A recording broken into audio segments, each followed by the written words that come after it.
Hello दोस्तों, welcome back to my YouTube channel. आज का टॉपिक है PLSQL, procedural structured query language. तो दोस्तों आइए देखते हैं इसमें क्या है और स्टार्ट करेंगे PLSQL के फीचर्स के साथ। तो क्या है PLSQL के फीचर्स? पहला है हाई सिक्योरिटी, दूसरा कोड रीयूजेबिलिटी, मतलब सेम ब्लॉक ऑफ कोड्स को मल्टीपल टाइम यूज़ कर सकते हैं। तीसरा है लूपिंग स्टेटमेंट, जैसे कि फॉर लूप, वाइल लूप और एक नॉर्मल लूप। चौथा है एक्सटेंशन ऑफ एसक्यूएल, इसका ये मतलब है कि जो फीचर्स एसक्यूएल में अवेलेबल नहीं थे वो पीएल एसक्यूएल में है। पांचवा है कंडीशनल स्टेटमेंट, जैसे कि if statement, if else statement, nested if else statement. छठा है फास्ट कोड एग्जीक्यूशन। सातवां है बेटर परफॉर्मेंस, जो कि हम लोग ब्लॉक्स का यूज़ करते हैं पीएल एसक्यूएल में, जिसकी वजह से रिक्वेस्ट कम हो जाती है एग्जीक्यूशन के टाइम और परफॉर्मेंस बढ़ जाता है और एग्जीक्यूशन भी फास्ट हो जाता है। छठा है फ्लेक्सिबल, सॉरी 8 है फ्लेक्सिबल। 9 error handling. आठवां है फ्लेक्सिबल, 9th है एरर हैंडलिंग। तो आइए देखते हैं क्या है ब्लॉक। ब्लॉक डीएमएल और डीक्यूएल स्टेटमेंट्स का सेट होता है। पीएलएसक्यूएल में ब्लॉक की वजह से बहुत सारे ऑपरेशंस के लिए सिर्फ एक ही रिक्वेस्ट जाती है। मतलब सोचिए, अगर आप एसक्यूएल में 3 बार वैल्यू इंसर्ट कर रहे हो और 2 बार सिलेक्ट कर रहे हो तो टोटल कितने रिक्वेस्ट जाएंगे? 5। लेकिन PLSQL में ऐसा नहीं होता है। इसमें आप एक ब्लॉक के अंदर जितने चाहे उतने कमांड लिख सकते हैं, लेकिन एग्जीक्यूशन के टाइम सिर्फ और सिर्फ एक ही रिक्वेस्ट जाएगी। अब ब्लॉक्स दो तरह के होते हैं, एनोनिमस और अनएनोनिमस। एनोनिमस ब्लॉक्स का कोई नाम या लेबल नहीं होता है और उसको सिर्फ एक बार ही यूज़ कर सकते हैं। लेकिन अनएनोनिमस ब्लॉक का लेबल होता है, जैसे कि फंक्शंस हो गए एनोनिमस ब्लॉक, प्रोसीजर्स हो गए, ट्रिगर्स हो गए, और जिसको मल्टीपल टाइम्स या फिर कोड में बार बार यूज़ कर सकते हैं। तो देखते हैं क्या होता है एक बेसिक ब्लॉक का सिंटैक्स। तो बेसिकली एक ब्लॉक 3 पार्ट्स में डिवाइड होता है, डिक्लेयर, बिगिन और एक्सेप्शन। डिक्लेयर और एक्सेप्शन ऑप्शनल होते हैं, लेकिन बिगिन कंपल्शन पार्ट है एक बेसिक ब्लॉक का। और ब्लॉक को हम लोग एंड करते हैं एंड से, एंड स्टेटमेंट से। सो आगे का पार्ट हम लोग कोड में खुद ही एग्जीक्यूट करके देखेंगे, तभी समझेंगे उसको। तो दोस्तों एग्जीक्यूट करने के लिए हम लोग को 2 चीज़ें लगेगी। पहला तो ओरेकल 11g सॉफ्टवेयर लगेगा और दूसरा रन एसक्यूएल कमांड लाइन लगेगा। जब आप run SQL command line download कर लोगे तो आपको HR से कनेक्ट करना पड़ेगा आपके प्रॉम्प्ट को। तो कैसे करते हैं? इसके लिए कमांड्स है कनेक्ट HR, पासवर्ड भी है HR।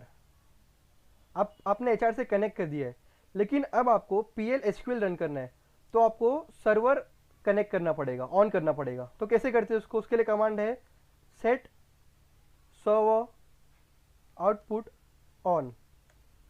अब आपका सर्वर से कनेक्ट हो गया है। तो दोस्तों बेटर अंडरस्टैंडिंग के लिए हम लोग नोटपैड यूज़ करेंगे और डायरेक्टली स्टार्ट करेंगे छोटे प्रोग्राम से एग्जीक्यूट करना। तो दोस्तों जैसे कि मैंने कहा कि डिक्लेयर और एक्सेप्शन ऑप्शनल ब्लॉक्स होते हैं, ऑप्शनल फील्ड होते हैं एक ब्लॉक के। तो हम लोग अभी यूज देखेंगे कि बिना उनके कैसे प्रोग्राम एग्जीक्यूट कर सकते हैं। तो स्टार्ट करते हैं पहले एक प्रिंट स्ट्रिंग को प्रिंट करते हुए।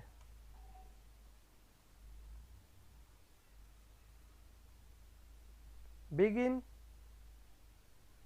tbms underscore output dot put underscore line.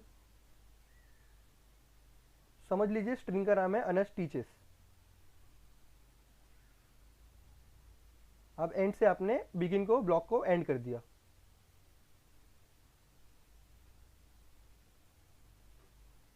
अब एग्जीक्यूट करने के लिए आपको लगेगा फॉरवर्ड स्लैश। तो देखिए दोस्तों आउटपुट आ गया अनस टीचेस। अब हम लोग देखते हैं कि ये dbms output dot put line होता क्या है।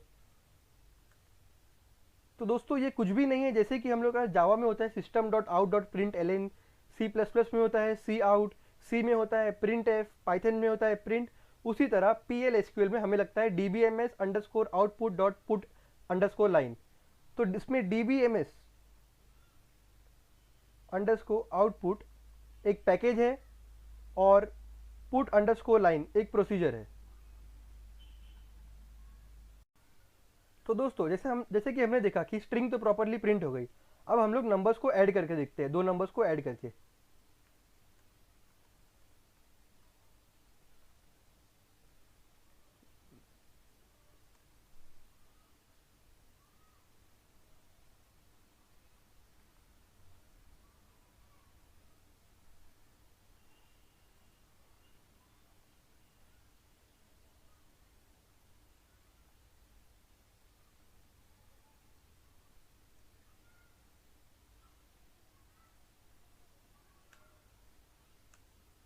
तो जैसा कि हमने देखा कि दो नंबर्स का आउटपुट आ गया 10। तो दोस्तों अब हम लोग देखते हैं कि डिक्लेयर फील्ड के साथ प्रोग्राम्स को कैसे एग्जीक्यूट करते हैं। तो डिक्लेयर फील्ड में वेरिएबल को डिफाइन करने के दो तरीके, डिक्लेयर करने के दो तरीके। पहला variable name and data type, दूसरा है वेरिएबल नेम, डेटा टाइप और उसकी वैल्यू। अब हम लोग टाइप 1 के एग्जांपल लेंगे उसी तरह जैसा हमने बिना डिक्लेयर फील्ड के लिया था, जैसे कि स्ट्रिंग प्रिंट करके देखेंगे। तो अब डिक्लेयर कर देंगे हम लोग वेरिएबल नेम नाम का, और उसका डेटा टाइप रहेगा वेर कैर।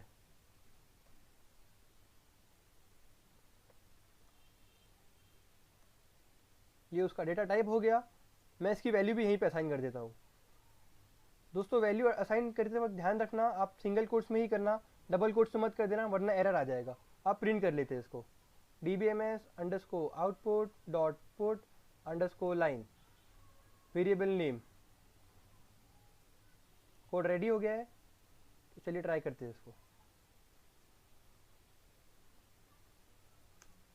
देखिए आउटपुट आ गया है, अनस टीचर्स। तो दोस्तों और एग्जांपल लेते हैं। हाँ तो दोस्तों अब हम लोग देखेंगे टाइप 1 सिंटैक्स यूज करके कैसे प्रोग्राम एग्जीक्यूट कर सकते हैं। तो दोस्तों मैंने यहाँ पे ऐसी बेसिक स्ट्रक्चर बना के रख दिया प्रोग्राम का, जिससे इजी हो जाए हम लोग को प्रोग्राम एग्जीक्यूट करना फटाफट। तो मैं पहले एक स्ट्रिंग प्रिंट करके देखता हूँ। स्ट्रिंग का नाम देता हूँ मैं नेम, डेटा टाइप रहेगी वेर कैर 2 सेमीकोलन।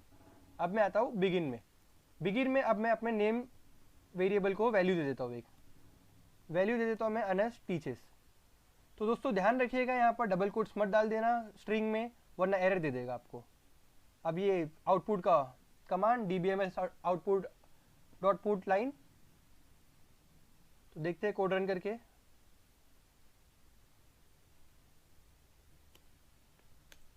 देखिए दोस्तों कोड परफेक्टली रन हो गया। तो आइए दूसरा प्रोग्राम ट्राई करते हैं, 2 नंबर ऐड करके। तो यहाँ पर भी मैंने स्ट्रक्चर बना के रखा है। अभी इसमें हमको लगेगा 3 वेरिएबल्स, 2 एडिशन करने के लिए और एक जिसमें एडिशन सेव होगा। तो मेरा वेरिएबल 1 है नंबर, वेरिएबल 2 है नंबर, वेरिएबल 3 है नंबर। तो दोस्तों यहाँ पर मैंने नंबर में अंदर साइज मेंशन नहीं किया, कितना प्रिसीजन मेंशन नहीं किया। तो बाय डिफ़ॉल्ट जो भी रहेगा वो ले लेगा, लेकिन बेटर है कि आप प्रिसीजन मेंशन कर दो, जिससे कि स्टोरेज में ज़्यादा प्रॉब्लम ना आए। तो हम लोग अभी फ़िलहाल 2 कर देते हैं प्रिसीजन। तो आइए अब बिगिन के अंदर वैल्यूज़ को असाइन करते हैं। मैंने वेर 1 को दिया 19, वेर 2 को दिया मैंने 21, और वेर 3 में वेर 2 और वेर 3 की वैल्यू एडिशन करके सब डाल दिया।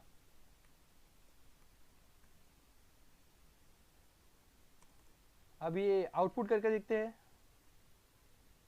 dbms output dot put line, इसमें हम लोग वेरिएबल 3 को कॉल कर देंगे।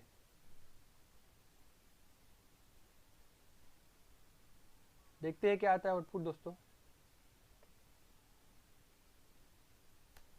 तो देखिए दोस्तों आउटपुट एकदम परफेक्ट आया 40। तो दोस्तों अब हम लोग देखते हैं टाइप 2 सिंटैक्स में। तो यहाँ पे मैंने वापस से स्ट्रक्चर बना के रखा है ताकि जल्दी जल्दी प्रोग्राम एग्जीक्यूट हो सके। तो अब मैं इसके अंदर एक स्ट्रिंग को, 2 स्ट्रिंग्स को डिक्लेयर कर देता हूँ और डिफाइन भी। ये है name 1 varchar 2 20 colon equals to U semicolon. इसी तरह इसी फॉर्मेट में दूसरी स्ट्रिंग भी बनाना है, डिक्लेयर करना है।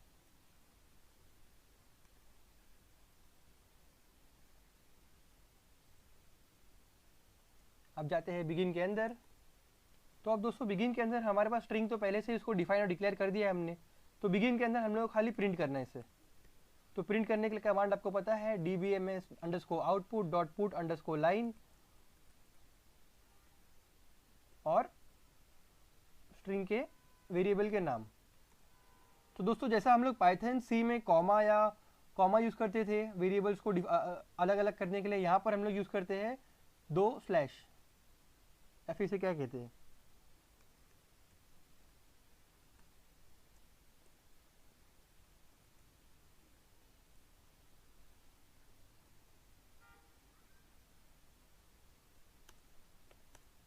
तो देखिए यहाँ पर यूट्यूब प्रिंट हो चुका है, लेकिन यूट्यूब एक साथ प्रिंट हुआ है, इसमें बिल्कुल भी गैप नहीं है। अगर आपको यहाँ पे स्पेस चाहिए तो आप यहाँ पर ऐड कर सकते हैं स्पेस। देखिए ऐसे बीच में एक खाली स्ट्रिंग डाल सकते हैं।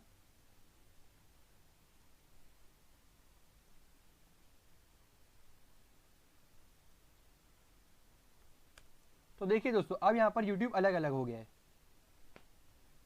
तो उसी तरह आइए दोस्तों दूसरा एग्जांपल लेते हैं जिसमें हम लोग नेम, नंबर और डेटा प्रिंट करेंगे। तो पहले नम को डिक्लेयर कर लेते हैं।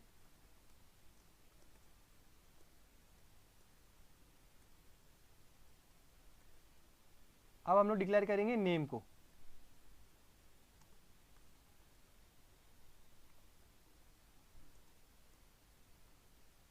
समझ लीजिए नाम है स्पेस, ऐसे ही कोई भी रैंडम नेम ले लिया। अब हम लोग को डिक्लेयर करना है डेट। तो डेट जबकि खुद ही एक डेटा टाइप है तो हम लोग डेट वेरिएबल यूज नहीं कर सकते हैं। आते हैं बिगिन में, सॉरी मैंने डेट को वैल्यूज नहीं दिया। तो दोस्तों यहाँ मैं डेट डाल देता हूँ 26 जैन 99। तो दोस्तों डेट का यही फॉर्मेट है। आप गलती से 1999 मत लिख देना क्योंकि वो फॉर्मेट ईयर का YY ही है। अगर आप 1999 लिख भी देंगे तो सिर्फ 99 ही प्रिंट आउटपुट आएगा उसमें। तो अब इसको प्रिंट करके देखते हैं।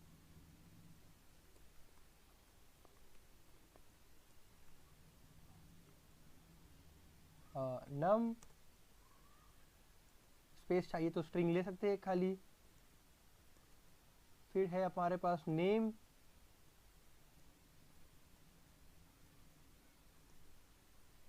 फिर है हमारे पास एच डेट।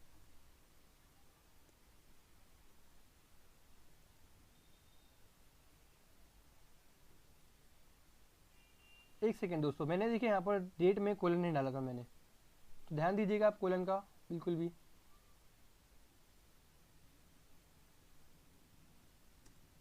तो देखिए दोस्तों आ गया आउटपुट 4 स्पेस 26 जैन 99।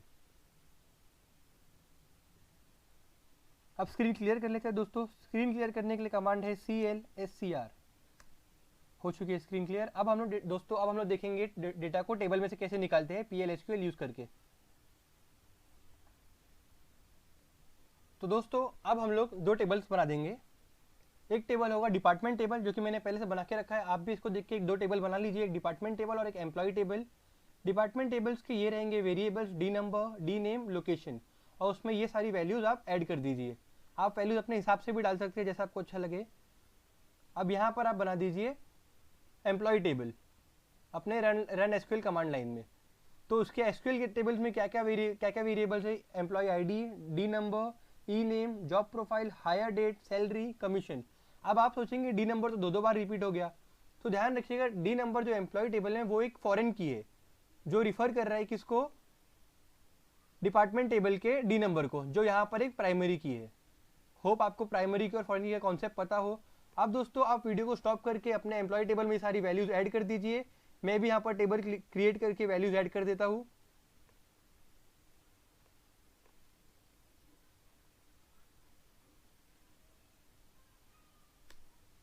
ये मेरा टेबल क्रिएट हो गया। अब ये मैं इंसर्ट कर रहा हूँ। तो दोस्तों अभी मैंने यहाँ पर चार इंसर्ट स्टेटमेंट के बीच में गैप क्यों है?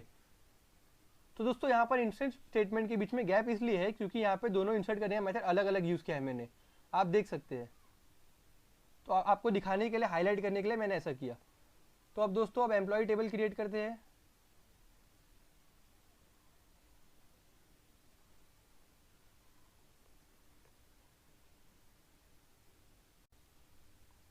तो दोस्तों अब एम्प्लॉय टेबल में डेटा इंसर्ट कर देते हैं। तो देखिए दोस्तों मैंने सारे डेटा को इंसर्ट कर दिया एम्प्लॉय टेबल में। अब मेरा दोनों रो टेबल, डिपार्टमेंट टेबल और एम्प्लॉय टेबल बन चुका है। स्क्रीन क्लियर कर देता हूँ ताकि आपको प्रॉपरली दिख जाए। ठीक है, तो दोस्तों अब वैल्यू एक्सट्रैक्ट करना चालू करते हैं। तो सबसे पहले हम लोग एक बार देखते हैं कि एम्प्लॉय टेबल में से सैलरी कैसे निकालते हैं। Extract salary of Asher from employ table, ये क्वेश्चन है। तो आइए इसको देखते हैं कैसे करेंगे इसको।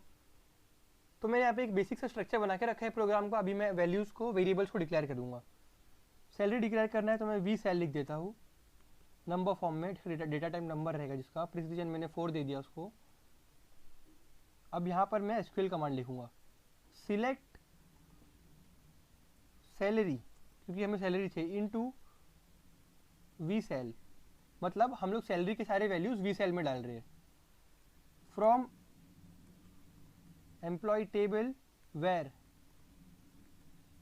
एम्प्लॉय नेम इक्वल्स टू अशर। दोस्तों ये नाम डालते टाइम बहुत ध्यान देना, आप इसको स्मॉल नंबर डाल देना। अगर जैसे फॉर्म में आप में इनपुट डाला था नाम का स्मॉल या अपर लेटर में, अपर केस लेटर में, वैसे ही डालना बिल्कुल। अब इसकी आउटपुट वैल्यू प्रिंट करते हैं, तो मैं यहाँ पर लिख देता हूँ dbms underscore output dot put dot underscore line में वी सेल। अब ट्राई करते हैं।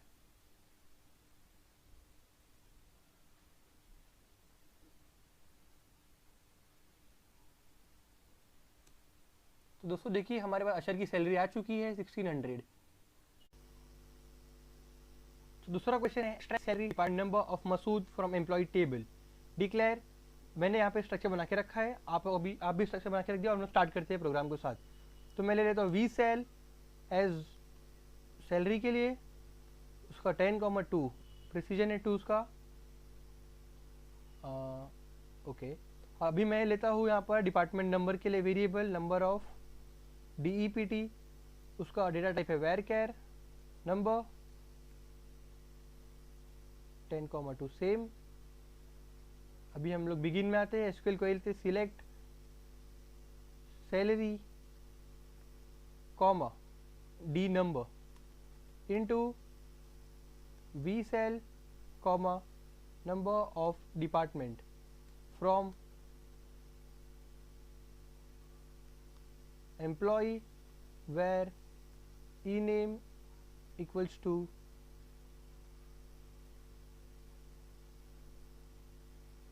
दोस्तों बहुत ध्यान देना जब आप यहाँ पे एसक्यूएल क्वेरी लिखेंगे where E name equals to Masood, जैसे जिस भी तरह का इनपुट रहेगा उसी तरह का इनपुट लिखना आप, चाहे वो लोअर केस में हो चाहे वो अपर केस में हो। अगर आप उल्टा करेंगे या फिर गलत करेंगे तो फिर आपको एरर आ जाएगा।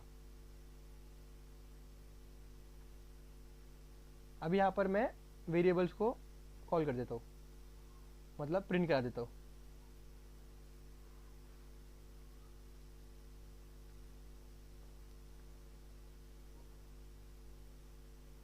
तो आइए रन करके देखते हैं इसको।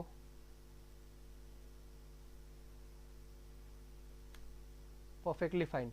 देखिए मसूद की सैलरी है 1250 और उसका डिपार्टमेंट नंबर है 30। तो दोस्तों अब आप एक क्वेश्चन आप खुद से ट्राई कीजिएगा। मैं क्वेश्चन दे देता हूँ, टू गेट सैलरी कॉमा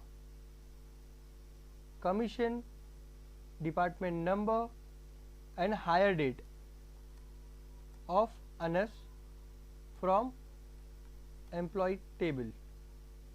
ये दोस्तों आपके लिए क्वेश्चन है, आप खुद ही ट्राई कीजिएगा। अगर नहीं होगा तो आप कमेंट बॉक्स में डाल दीजिएगा, मैं आपको इसका सोल्यूशन प्रोवाइड कर दूंगा।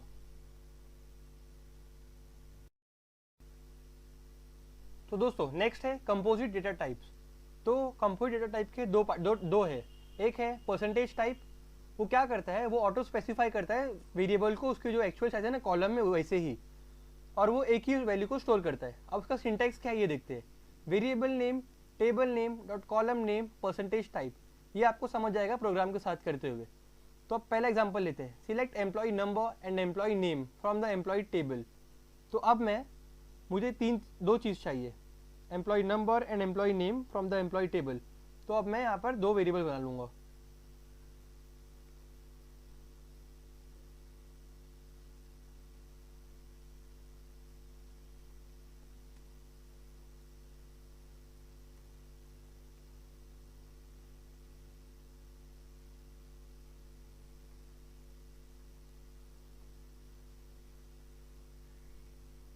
दोस्तों यहाँ पे मैंने दो वेरिएबल बना लिए। अब ये दो वेरिएबल क्या है वो देखिए। ये इनम मेरा वेरिएबल नेम है, एम्प्लॉय मेरा टेबल है, ईआईडी मेरा वो कॉलम है जो एम्प्लॉय टेबल में है। अब परसेंटेज टाइप क्या करेगा, मैंने एम्प्लॉय टेबल में ईआईडी को जो भी मैंने डेटा टाइप दिया था, जितना भी प्रिसिशन दिया था, जितना भी मैंने उसको वैल्यू दिया था, जैसे नंबर इक्वल नंबर 20 नंबर 10, वो सेम टू सेम वैल्यू वो इनम को दे देगा। जिससे क्या होगा कि कभी भी वैल्यू इनम की, जैसे इनम का जो साइज है वो कभी भी कम ज़्यादा नहीं होगा, एग्जैक्टली जितना EID है उतना ही इनम का हो जाएगा, और सेम गोज फॉर नेम। तो अब इसमें सिलेक्ट क्वेरी रन करके देखते हैं। Select EID comma ename into enum comma name from employee where name equals to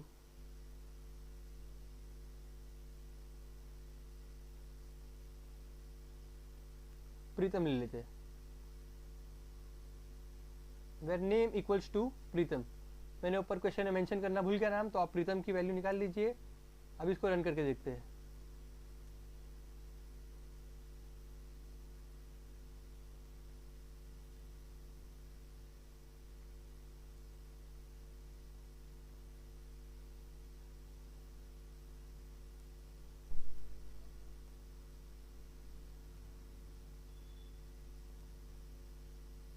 तो आइए दोस्तों इसको रन करके देखते हैं। अब यहाँ पर एरर आ गया है, डेटा नॉट फाउंड। तो सो मैंने गलती से यहाँ पे ई-नेम की जगह नेम लिख दिया है। आइए वापस से ट्राई करते हैं एक बार।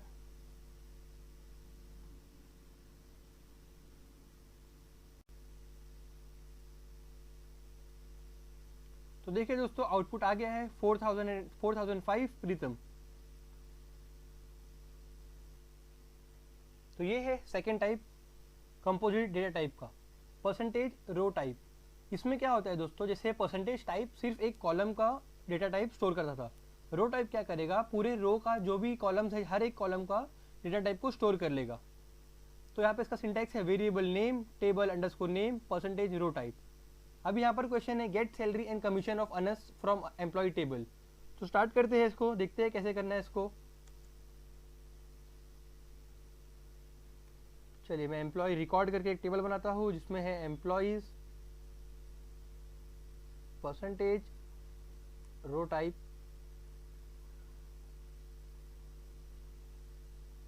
अब मैं यहाँ पे SQL क्वेरी लिख देता हूँ, सिलेक्ट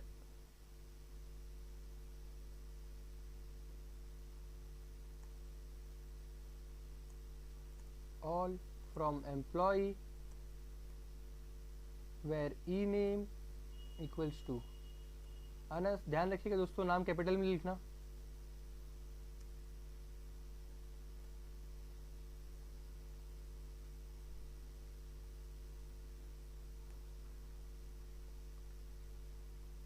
अब ये जो EMP रिकॉर्ड डॉट सैलरी है ये सीधा रिडायरेक्ट करेगा मेरे नाम पे, अनस कॉलम, सैलरी कॉलम में अनस पे। अब कमीशन भी चाहिए हमें, तो कमीशन भी निकाल दीजिए।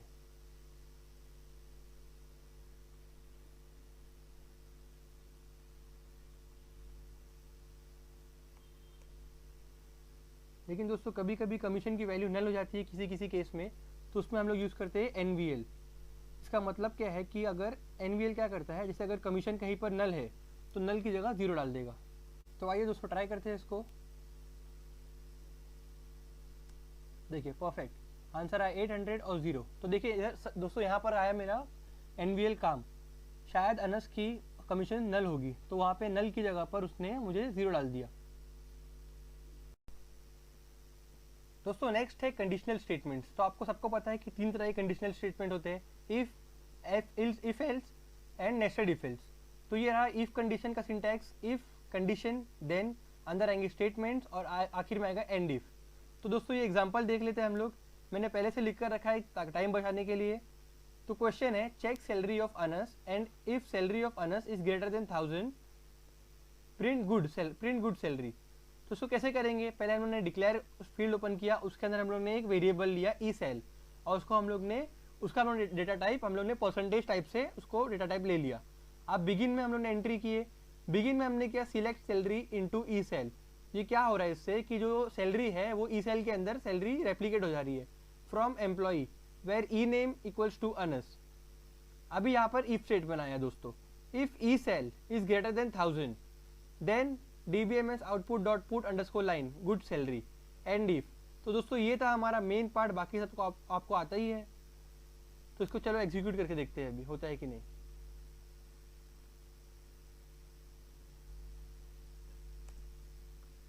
तो देखिए दोस्तों यहाँ पर आ गया PL SQL procedure successfully completed, मतलब कि सैलरी, मतलब कि इफ कंडीशन फुलफिल नहीं हुई। तो आइए देखते हैं कि एल्स कंडीशन डाल के देखते हैं इसके अंदर वो होता है कि नहीं होता है। आपको इसी के साथ एल्स का भी समझ में आ जाएगा। तो ये मेरा एल्स है।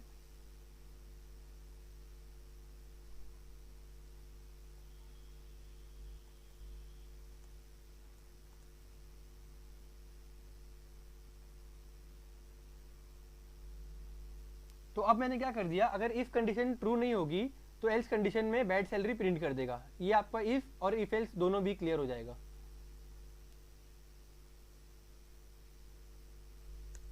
तो देखिए दोस्तों बैड सैलरी प्रिंट हुआ। अगर इसी तरह अगर वो इफ कंडीशन पूरी हो जाती तो इफ कंडीशन का प्रिंट होता। अभी देखते हैं हम लोग। लास्ट कंडीशनल स्टेटमेंट है नेस्टेड इफ एल्स। इसका सिंटैक्स है इफ कंडीशन देन, उसके अंदर आएगा स्टेटमेंट्स फिर एल्स इफ। दोस्तों यहाँ पे ध्यान दीजिएगा एल्स इफ में ELSIF है। जैसे पाइथन में एलिफ है वैसे यहाँ पर PL SQL में एल्स इफ है, ELSIF है। फिर देन के अंदर वापस से देन के अंदर एल्स इफ के अंदर वापस से उसका स्टेटमेंट, फिर एल्स स्टेटमेंट, एल्स के अंदर के उसके स्टेटमेंट्स और फिर एंड इफ कर देना है आपको। तो आइए देखते हैं एग्जांपल के साथ। क्वेश्चन है check salary of Anas and if salary of Anas is greater than 1000 print good salary, and if it is between 500 to 1000 print average salary, and if salary is between 100 to 499 then bad salary or else print worst salary। तो यहाँ पर code उसका है दोस्तों, मैंने declare field open कर दिया, उसके अंदर एक वेरिएबल डिक्लेयर कर दिया ईसेल नाम का, और उसका मैंने डेटा टाइप सेम उस कर दिया जो एक्चुअल सैलरी कॉलम में है एम्प्लॉय टेबल में। अब बिगिन में आते हैं, यहाँ पे मैंने क्वेरी सिलेक्ट कर दिया, select salary into E sal, salary के वैल्यूज ईसेल में डाल दो, from employ where E name equals to Anas. अब यहाँ पे इफ कंडीशन और एल्स कंडीशन स्टार्ट होता है दोस्तों, इस पर ध्यान दीजिएगा आप लोग। If E sal is greater than 1000 then output क्या आना चाहिए, good salary. Else if E sal between 500 and 999 then DBA में आउटपुट आना चाहिए कि एवरेज सैलरी। या फिर अगर सैलरी बिटवीन सैलरी रही 500 और 100 के बीच में तो आउटपुट आना चाहिए बैड सैलरी। और अगर तीनों भी कंडीशन राइट नहीं होती है तो दोस्तों चौथी कंडीशन पे आना चाहिए, एल्स पे वर्स्ट सैलरी प्रिंट होना चाहिए। तो आइए देखते हैं क्या आउटपुट आता है इसका।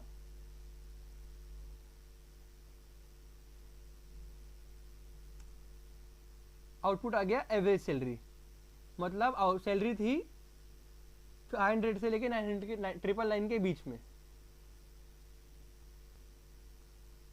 अब दोस्तों आपके लिए क्वेश्चन है, आप लोग खुद ट्राई कीजिएगा, ये नहीं समझेगा तो आप कमेंट बॉक्स में डाल दीजिएगा, मैं इसका भी आउटपुट सोल्यूशन कोड प्रोवाइड कर दूंगा।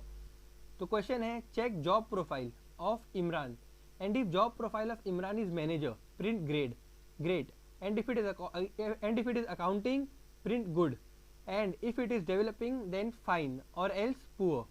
तो दोस्तों आपको ध्यान एक ही चीज़ रखना है यहाँ पर कि आपको जॉब के लिए आपको एक वेरिएबल क्रिएट करना है जिसमें आप जॉब की वैल्यू स्टोर करेंगे, ऐसा लिख के जो भी वेरिएबल का नाम रहेगा जॉब इनटू जो भी वेरिएबल का नाम है from employ where E name equals to Imran. और आपको एक ही चीज़ ध्यान देना है कि इमरान आपको कैपिटल में लिखना है क्योंकि हमारे डेटाबेस में इमरान कैपिटल में लिखा हुआ है।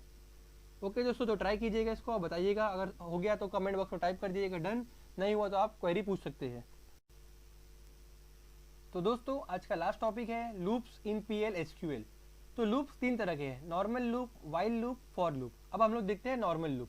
नॉर्मल लूप का सिंटेक्स क्या है, आपको सिंपली बिगिन के अंदर लिखना है लूप के अंदर की स्टेटमेंट्स, और जब लूप के स्टेटमेंट्स खत्म हो जाए तो एंड लूप। अब इसका एग्जांपल देखते हैं। पहला एग्जांपल है print list of number from 1 to 10। ये प्रोग्राम्स हम लोग ने C, जावा, C++ में बहुत किया होगा, लेकिन PL SQL में शायद पहली बार कर रहे होंगे। तो देखते हैं कैसे करना है इसको। डिक्लेयर नम नंबर 2, यहाँ पे नम वेरिएबल नेम है और नंबर उसका डेटा टाइप है और प्रिसीजन है 2 उसका। अब बिगिन में आते हैं, यहाँ पे नंबर को मैंने इनिशियलाइज कर दिया इक्वल्स टू 1। अब लूप स्टार्ट किया मैंने LOOP लूप करके, DBMS underscore output dot put underscore line number, यहाँ पर क्या करेगा नंबर को आउटपुट देता जाएगा, number equals to number plus 1। तो दोस्तों ध्यान रखिएगा, हम लोग यहाँ पे जैसे C++ में लिखते हैं नम इक्वल्स टू नम जैसे हम लिखते हैं ना कि नम प्लस प्लस, वैसा यहाँ पर नहीं कर सकते। यहाँ पर आपको लिखना पड़ेगा नम इक्वल्स टू नम प्लस 1 और सेमी कोलन, और आप कोलन बिल्कुल ही मत भूलिएगा। और एग्जिट कंडीशन आपको लिखना है when num is greater than 20। यहाँ पर आपको लूप एंड कर देना है और यहाँ पर आपका बिगिन एंड हो जाएगा। तो आइए देखते हैं इसको कोड को रन करके।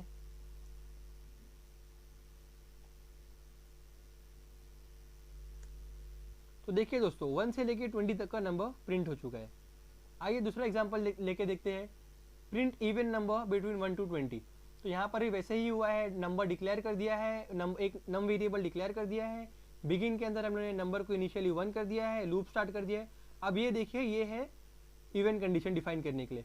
If mod of number comma 2, इसका मतलब है अगर नंबर को 2 से डिवाइड करेंगे वो 0 होता है, देन आउटपुट में नंबर दे देना, नहीं तो फिर एंड इफ नम को इंक्रीज करे, नम प्लस 1, और एग्जिट कब करना है, when num is greater than 20। तो देखिए दोस्तों हम लोग यहाँ पर लूप के अंदर इफ स्टेटमेंट को यूज किया हुआ है। आइए इसको देखते हैं ट्राई रन करके कैसा आता है आउटपुट।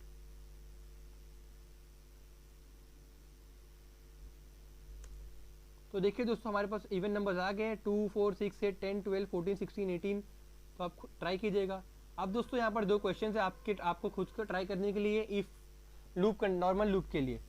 पहला, display odd numbers between 1 to 100।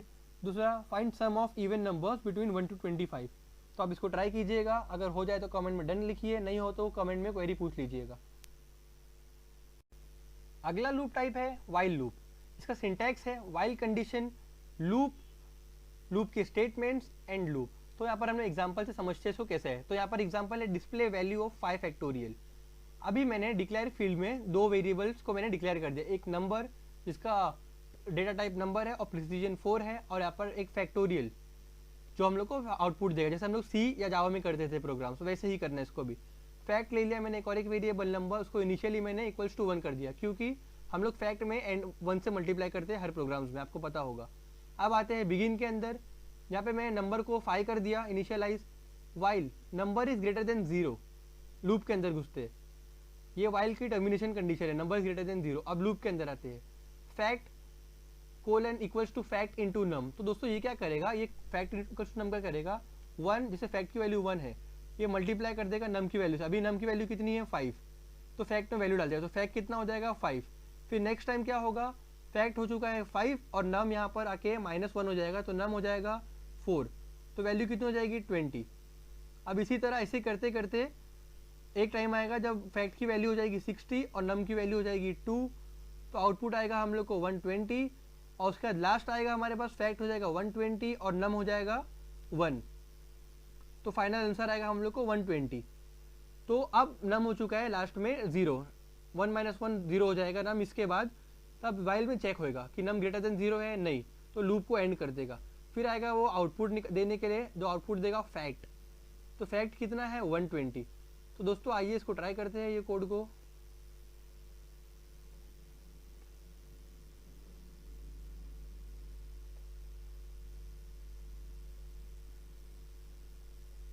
तो आइए दोस्तों इस कोड को ट्राई करते हैं।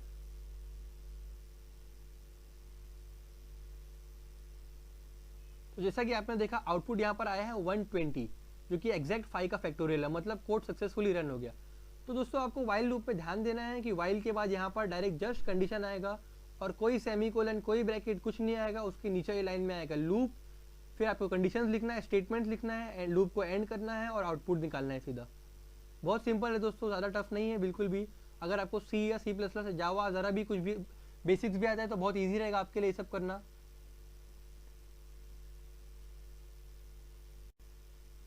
तो फ्रेंड्स आज का लास्ट टॉपिक है for loop. For loop fastest loop है सबसे ज़्यादा। सिंटैक्स क्या है इसका, for condition loop end loop, same to same while loop की तरह सिंटैक्स है इसका, लेकिन एक चीज़ डिफरेंट है जो हम लोग आगे डिस्कस करेंगे। यहाँ पर एग्जाम्पल है display the first 5 Fibonacci numbers. ये एग्जाम्पल है, हम लोग ने यहाँ पर डिक्लेयर किया, डिक्लेयर फील्ड ओपन किया, फिब नंबर एक वेरिएबल डिक्लेयर कर दिया, फिब करके 3 टर्म्स ले लिए, एक टर्म 1 लिया जिसको इनिशियली 0 किया, टर्म 2 लिया जिसको इनिशियली 1 किया, और एक टेम्प वेरिएबल ले लिया। अब हम लोग बिगिन में आते, तो बिगिन में मैंने पहले टर्म 1 जो कि है 0 वो प्रिंट कर दिया, और टर्म 2 जो कि है 1 उसको प्रिंट कर दिया। अब मैंने यहाँ पे फॉर लूप रन किया, फॉर फिब इन 1.3। तो दोस्तों ये सिंटैक्स बिल्कुल ध्यान रखना है आप हमेशा के लिए इसको PL SQL के लिए। तो दोस्तों ये सिंटैक्स आप एकदम बराबर से याद रखना फॉर लूप का। आपको इसमें ब्रैकेट या इनिशियलाइज या फिर काउंटर या फिर प्लस प्लस नहीं करना है, आपको सीधा लिखना है फॉर फिब जो भी आपने वेरिएबल नेम है इन 1.3। इसका मतलब ये है कि लूप चलेगा 1 से 1, 2 और 3। एक्चुअली PL/SQL में फॉर लूप का एक ड्रॉबैक है, जो ये है कि फॉर लूप PL/SQL में सिर्फ +1 ही होता है इंक्रीमेंट। आप ऐसा नहीं कर सकते कि i+2 या i+4, ऐसा इतना नहीं कर सकते, हमेशा वो फॉर एक एक वैल्यू ही इंक्रीमेंट होगा।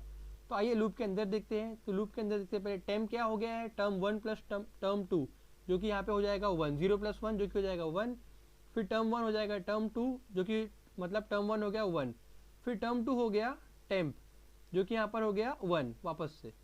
मतलब देखिए ये हुआ टेम्प हुआ टर्म 1 प्लस टर्म 2, तो 0 + 1 = 1। अब टर्म 2 क्या था, 1 था, तो टर्म 2 हो जाएगा 1। अब टर्म 1 क्या था, 2 था, टर्म 1 क्या था, 0 था, अब टर्म 1 हो जाएगा 1, और टर्म 2 क्या था 1, लेकिन अब = टेम्प हो जाएगा, तो वो वापस से कर जाएगा 1 हो जाएगा। अब हम लोग यहाँ पर टेम्प को प्रिंट कर देंगे। तो इसी तरह लूप चलता रहेगा और आपको पता होगा फिबोनाची कैसे काम करता है और आप लोग का आउटपुट आ जाएगा। तो आइए कोड को रन करके देखते हैं।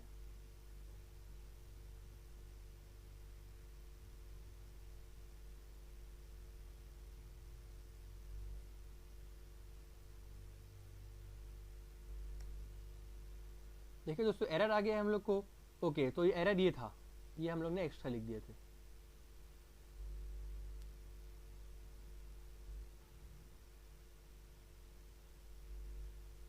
तो देखिए दोस्तों हमारे पास फर्स्ट 5 फिबोनाची टर्म्स आ चुके हैं, 0, 1, 1, 2, 3। दोस्तों फॉर लूप का एक और एग्जांपल लेते हैं, नंबर को रिवर्स करके देखते हैं। तो एग्जांपल है display the number between 1 to 10 in reverse order. तो पहले ही बेसिकली दिमाग में आइडिया आता है कि हम लोग फॉर लूप को उल्टा रन करेंगे 10 से लेके 1 तक का, जबकि ये केस में ऐसा नहीं चलेगा। तो दोस्तों हम लोग स्टार्ट करते हैं, देखते हैं कोड कैसा है इसका। तो यहाँ पर हम लोग किसी वेरिएबल की जरूरत नहीं, इसलिए हमने डिक्लेयर फील्ड यूज ही नहीं किया, डायरेक्ट हम लोग नंबर को रिवर्स कर रहे हैं। तो हम लोग ने बिगिन से स्टार्ट किया है, तो देखते हैं कोड देखते हैं कैसा है इसका। Begin for variable in reverse 1.10 loop dbms.put underscore line variable and loop and underscore. तो दोस्तों यहाँ पर हम लोगों ने रिवर्स कीवर्ड यूज किया है। आपको PL/SQL में कभी भी नंबर को रिवर्स करना है तो आपको रिवर्स कीवर्ड यूज करना ही होगा, आप ऐसे नहीं लिख सकते इसको, आप इसको ऐसे नहीं लिख सकते 10, 1। देखते हैं कैसा आता है इस पे, ऐसा करने पर क्या आता है। तो जैसा कि आपने देखा कि कोड तो रन हो गया लेकिन आउटपुट कुछ भी नहीं आया। क्यों? क्योंकि फॉर लूप का एक PL/SQL में एक क्या बोल सकते हैं हम लोग, एक रूल है कि कभी भी आप अगर बिटवीन यूज करते हैं, फॉर लूप यूज करते हैं, वाइल लूप यूज करते हैं, या फिर कभी आप किसी रेंज में आप अगर वैल्यू रन कराना चाहते हैं ना, तो आपको स्मॉलर वैल्यू पहले लिखना पड़ेगा और लार्जर वैल्यू बाद में लिखना पड़ेगा। आप सेम चीज हम लोग करके देखते हैं ऐसे। तो ये तो इन ऑर्डर में प्रिंट कर देगा 1 to 10। हम लोग बस कोड देखे थे रन होता है कि नहीं होता। अब रिवर्स करके देखते हैं, अब हम लोग रिवर्स कीवर्ड यूज करके देखते हैं।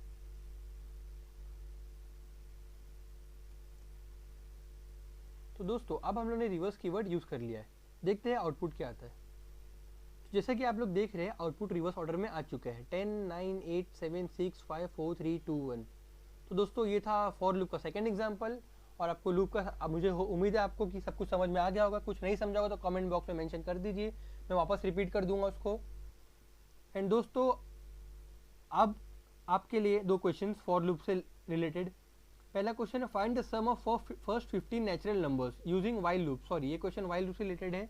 और दूसरा क्वेश्चन है फॉर लूप से रिलेटेड। वो क्वेश्चन है find the number between 1 to 20 that are divisible by 3 using for loop. तो दोस्तों बहुत सिंपल है, आपको फॉर लूप में रन करना है फॉर लूप को 1 से लेकर 20 तक का, और लूप के अंदर आपको इफ कंडीशन डालना है मॉड लेके। अगर 1 to 20 तक रन करना है नंबर, मॉड 3 होकर 0 हो जाएगा तो आपको उसको प्रिंट करना है, नहीं हुआ तो एल्स कंडीशन में एल्स कंडीशन डालना ही नहीं है आपको, उसी में खत्म हो जाएगा। तो दोस्तों इसी का आज का पूरा सेक्शन खत्म होता है। कल हम लोग स्टार्ट करेंगे प्रोसीजर्स, फंक्शंस एंड ट्रिगर्स।